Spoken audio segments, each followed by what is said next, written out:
Joining us now, former commander of the International Space Station and author of Dinner with an Astronaut, former NASA astronaut, Dr. Leroy Chiao. Dr. Chiao, it is an honor to have you on American Agenda. Pleasure to see you.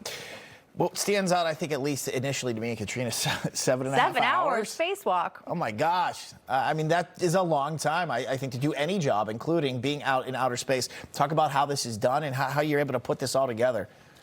Sure. Well, 6.5 hours is what we call the nominal planning time for an EVA or extravehicular activity. So 7 hours and 20 minutes is a bit on the long side for sure.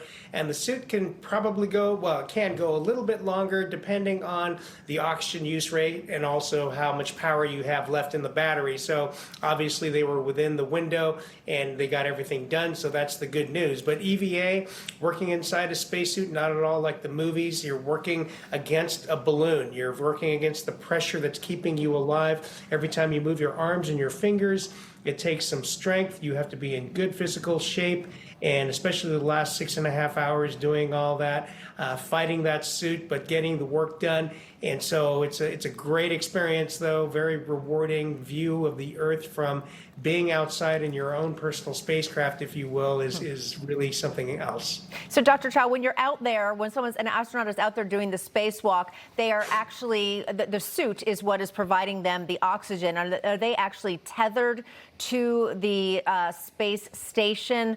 How does all that work? I mean, in my mind, I'm thinking, how do they not float away? How do they come back? And as you said, it takes great physical strength. So tell us a little bit more about the physics here. Sure, yeah, you are always attached to the space station. You can see the tethers there. You may not be able to see the steel braided cable very well, but they're very much attached. You're very conscious of where your tethers are. Now, in the case of the U.S., the American spacesuits, if you somehow become untethered, when we have an emergency compressed nitrogen jetpack, you can think of as like a parachute where you can actually try to fly yourself back to the station, right? So that's kind of a backup that we have, but fortunately no one's ever become untethered. That would be a bad day for sure, even if you're able to rescue yourself. But it's very demanding work.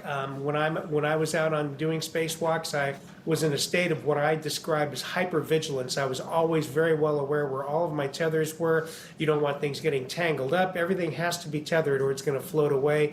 And you've got to figure out how to restrain yourself using either foot restraints or other tools that we have. But it's all very much choreographed and planned out. But as usual, nothing goes exactly as planned. So sometimes you have to improvise. But fortunately, it's gone very well.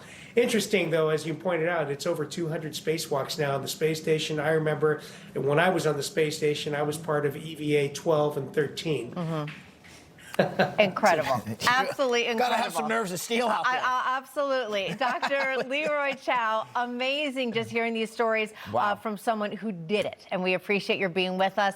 Come back again soon. My pleasure. Thank you.